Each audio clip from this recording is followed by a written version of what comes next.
하나님의 말씀 함께 나눕니다. 출애굽기 19장 4절에서 6절, 20장 1절에서 3절 우리 두 군데를 함께 보겠습니다. 출애굽기 19장 4절에서 6절 말씀 먼저 한 목소리로 함께 봉독합니다.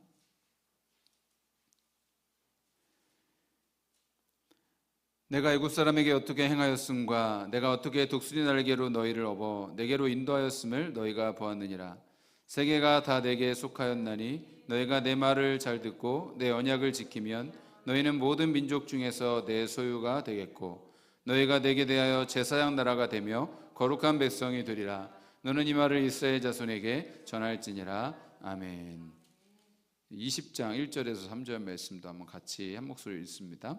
하나님이 모든 말씀으로 말씀하여 이르시되 나는 너를 애굽 땅 종되었던 집에서 인도하여 낸 내 하나님 여호와니라. 너는 나 외에는 다른 신들을 내게 두지 말라. 아멘. 오늘 봉독한 말씀 가지고 사랑하기 때문에 주신 명령이라는 제목의 말씀을 선포할 때에 주님의 크신 은혜가 충만하시기를 간절히 바랍니다. 우리는 주변 사람들과 많은 약속을 하면서 인생을 살아갑니다. 그런데 어떤 약속은 지켜지기도 하고 어떤 약속은 깨어지기도 합니다. 우리는 그 약속을 통해서 상대방의 신실성을 확인하게 되는 것이죠.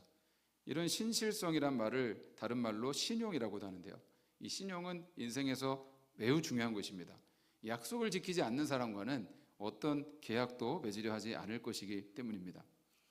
자, 우리가 성경을 이해하는데 제일 중요한 것이 바로 이 계약, 언약입니다. 하나님과의 언약은 하나님과 우리 사이에 맺은 특별한 약속을 말하는 것입니다.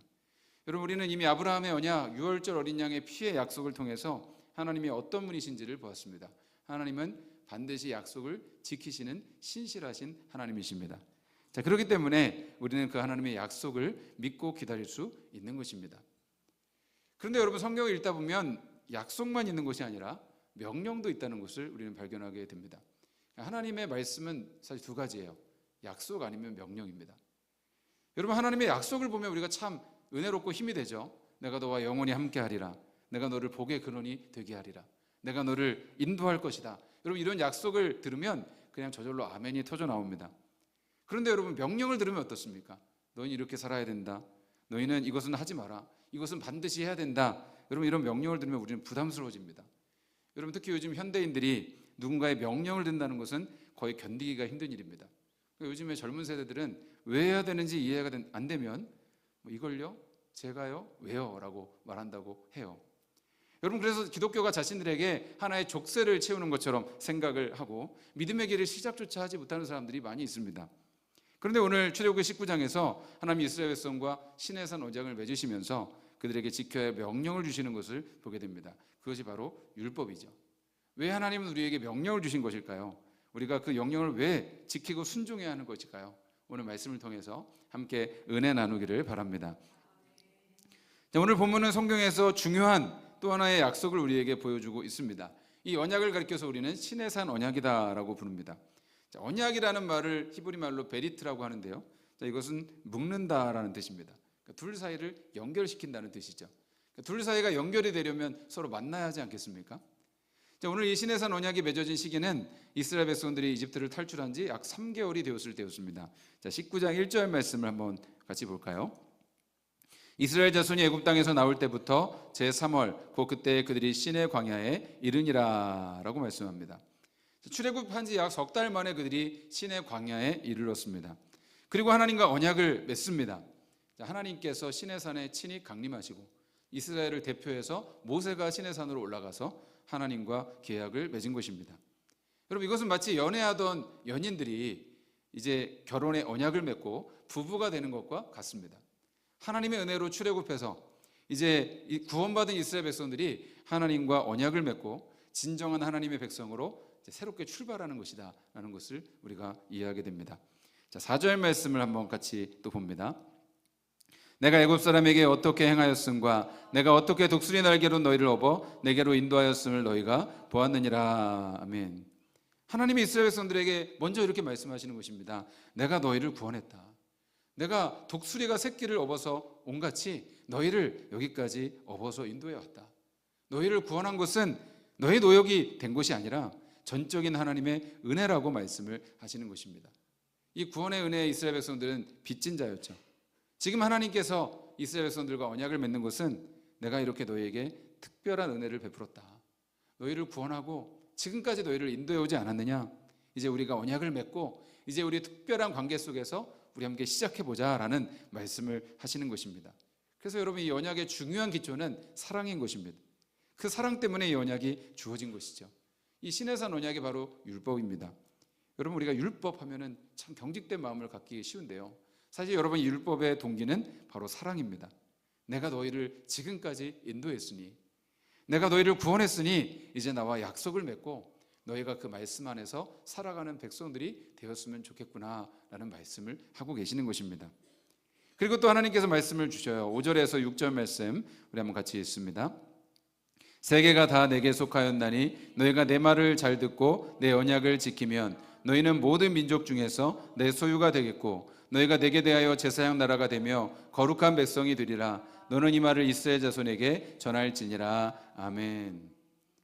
아직 십계명이 나오지도 않았어요. 하나님이 이스라엘에게 무슨 명령을 주신 것도 아닙니다. 그렇지만 너희는 내 소유가 될 것이고 너희는 제사장 나라와 거룩한 백성이 될 것이다 라는 말씀을 주신 것입니다. 여러분, 이 말씀 너무도 중요한 말씀입니다. 하나님께서 이스라엘 백성들에게 언약을 맺고 주신 축복이 세 가지로 나타나는데요, 첫 번째는 너희는 내 소유가 될 것이다.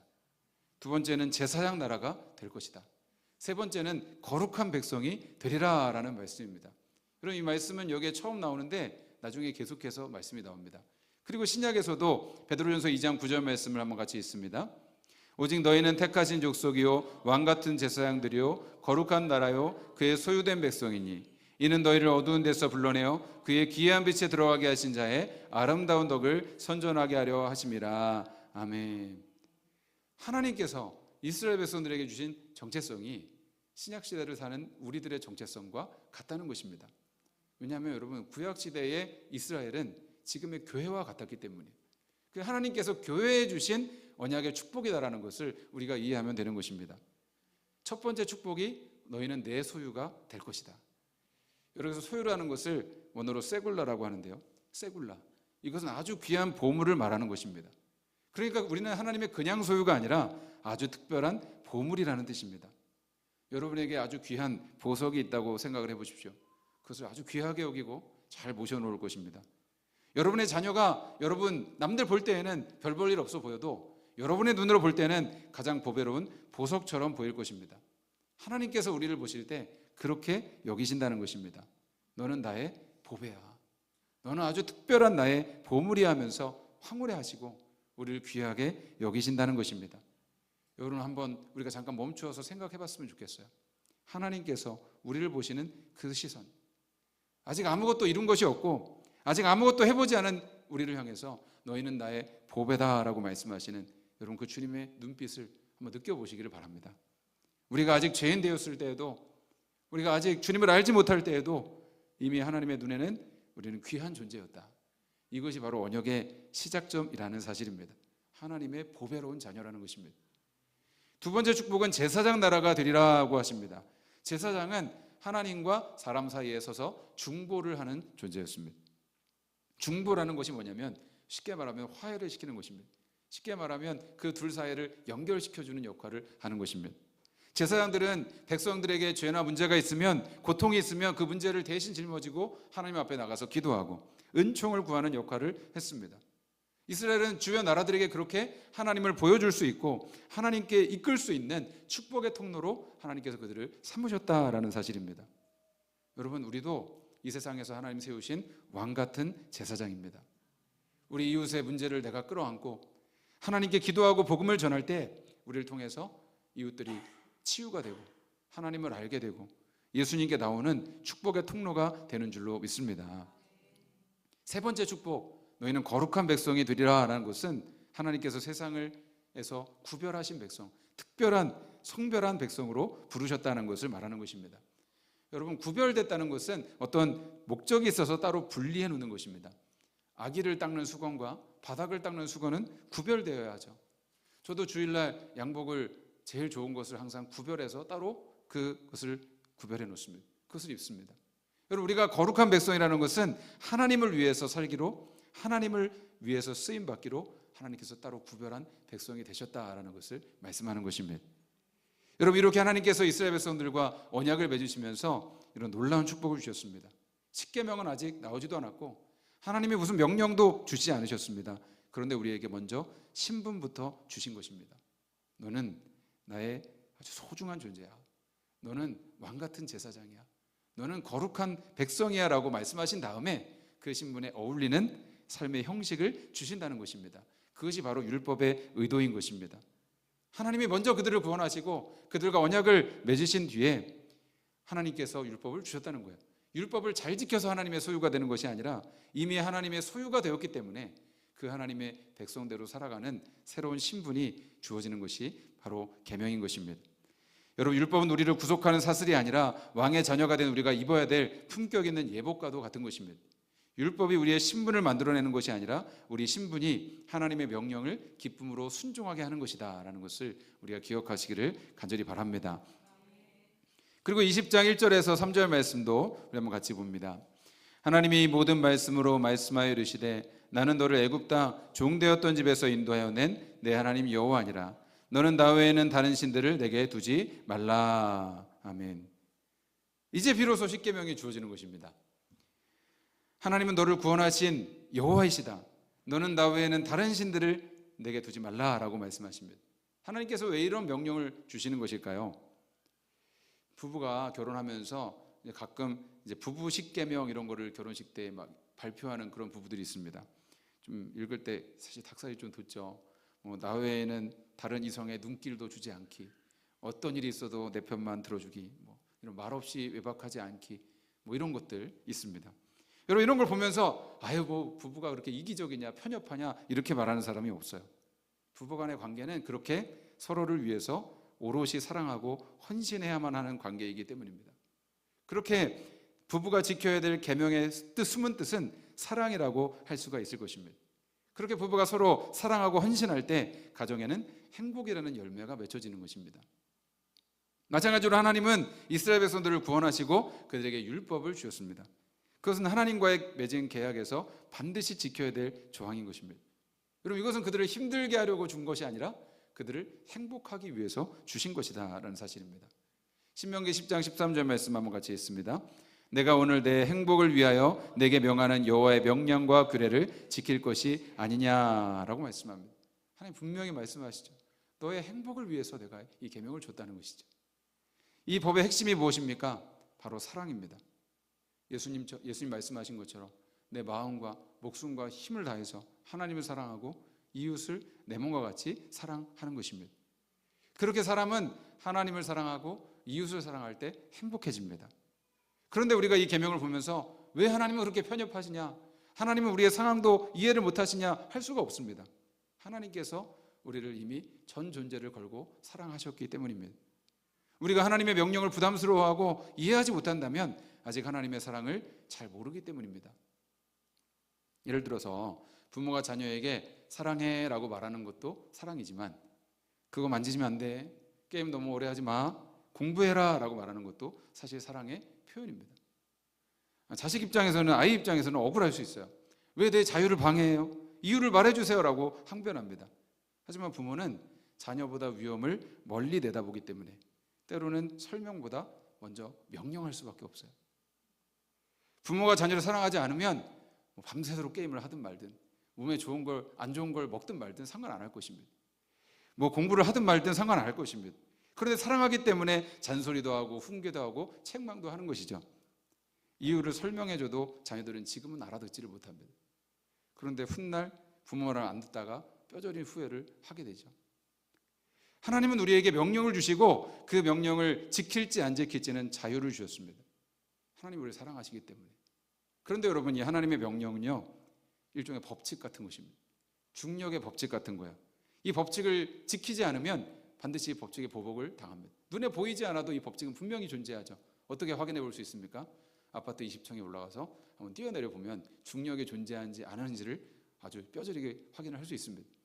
착한 사람이든지 나쁜 사람이든지 그 20층에서 떨어지면 똑같이 다 중력의 보복을 당하게 됩니다.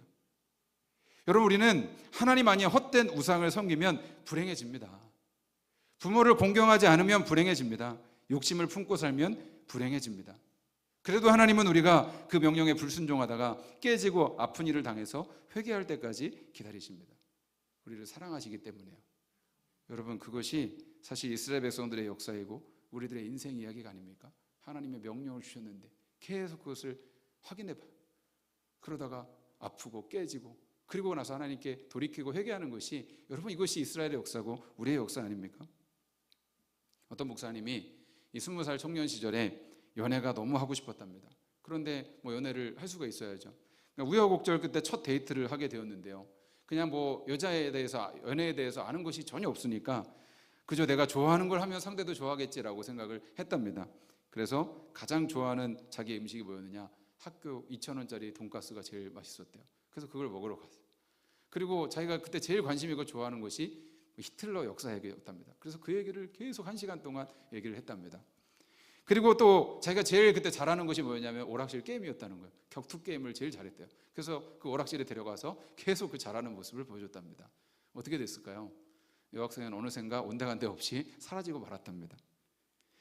여러분, 이 뼈저린 실패담을 교회에서 자기를 정말 사랑하고 아껴주는 누님들이 있었대요. 그 누나들한테 했더니 그 누나들이 목사님께 내린 처방은 아주 단호한 명령이었다고 합니다. 얘야, 앞으로 여자를 만날 때는 절대 학교 돈가스 같은 걸 먹어서는 안 돼. 데이트할 때는 절대 히틀러 얘기 같은 건 하는 거 아니야. 그리고 여자는 오락실 같은 데 데려가는 게 아니야 라고 명령을 했다고 합니다. 당시 목사님은 이해를 할 수 없었다는 거죠. 아니, 학교 돈가스가 얼마나 맛있는데, 아니 히틀러 얘기가 얼마나 유익한데, 내가 게임을 얼마나 잘하는데, 그렇게 생각했다는 것이죠. 자신의 지식과 경험으로는 도저히 이해할 수 없는 수준의 지식이었다는 것입니다. 그래서 누나들이 그에게 할 수 있는 말은 그저 명령뿐이었답니다. 뭐 하지 마, 뭐 해, 이거밖에 할 수 없었다는 것이죠. 하나님의 명령도 마찬가지라는 것입니다. 나 외에는 다른 신을 섬기지 마, 또 부모를 공경해, 탐심을 품지 마. 하나님은 그 불순종의 길 끝에는 멸망이고 죽음이 있다는 사실을 아시는 것입니다. 그래서 사랑으로 명령하시는 것입니다. 우리의 작은 머리로는 그 하나님의 깊은 지혜를 다 이해할 수가 없습니다. 그러나 한 가지는 분명히 합니다. 우리를 구원하신 하나님은 신실하시고 그분은 사랑이라는 사실입니다. 그래서 우리는 순종할 수 있는 것입니다. 이해해서 순종하는 것이 아니라 명령을 주신 그 하나님을 신뢰하기 때문에 순종하는 것, 여러분, 그것이 진짜 믿음인 줄로 믿습니다. 사랑하는 성도 여러분, 오늘 여러분 어떤 마음 자세로, 어떤 자리에서 하나님 말씀을 듣습니까? 여전히 율법 앞에서 두려워하면서 내가 이걸 어떻게 다 지키나 라고 고민하고 있습니까? 떨고 있습니까? 아니면 나를 보배롭게 부르신 그 하나님의 사랑 안에서 순종하고 있습니까? 율법은 우리를 구원하기 위한 조건이 아닙니다. 율법은 구원받은 백성이 어떤 존재로 살아야 되는지를 보여주는 행복의 이정표인 것입니다. 오늘 하나님께서 우리에게 묻고 계십니다. 내가 너를 죽음에서 건져낸 하나님 아니냐? 내가 너를 여기까지 인도한 너의 아버지 아니냐? 그렇다면 너는 내 말을 좀 믿어주지 않겠니? 라고 말씀하시면서 우리에게 순종을 요구하시는 것입니다. 여러분, 오늘 이 시간 우리 마음속에 떠오르는 하나님의 말씀이 있을 것입니다. 세상의 욕심을 좀 내려놓으라는 음성, 잘못된 관계나 습관을 멈추고 회복하라는 음성, 잃어버린 예배와 감사를 다시 회복하라는 주님의 음성입니다. 솔직히 이해가 안 될 수도 있습니다. 부담스러울 수 있습니다. 그러나 오늘 우리는 결단하기를 원합니다. 하나님, 제 짧은 이해보다 하나님의 신실하심을 신뢰하겠습니다. 하나님의 명령을 명령이 아니라 사랑의 고백으로 받겠습니다. 순종을 통해서 주님 하나님의 보배답게, 제사장 나라답게 거룩한 백성으로 살겠습니다. 우리가 그렇게 하나님의 사랑에 반응해서 한 걸음 내디딜 때에 하나님 우리의 순종을 통해서 이 땅에 하나님의 나라를 이루실 것입니다. 우리를 하나님의 왕 같은 제사장으로, 거룩한 백성으로 살게 하실 것입니다. 우리 힘으로는 죽어도 깨어나다 할 수 없습니다. 우리 안에서 역사하시는 주 성령님, 우리 안에서 하나님의 말씀에 순종할 수 있는 그 성령님이 우리를 도우실 때에 우리는 그 순종의 길을 갈 수 있는 줄 믿습니다. 그 은혜 가운데 살아가는 주의 백성들 되시기를 간절히 축원합니다. 오늘 말씀 기억하면서 우리 잠시 결단하며 기도하기 원합니다. 주님, 그렇습니다. 우리 가운데에 주님의 놀라우신 그 은혜가, 주님의 놀라우신 사랑이 주어졌습니다. 주님의 명령이 부어졌습니다. 주님 예수님을 따라가며 순종하는 것이 주님 우리에게 얼마나 기쁘고 행복한 길인지를 주님 깨닫기를 원합니다.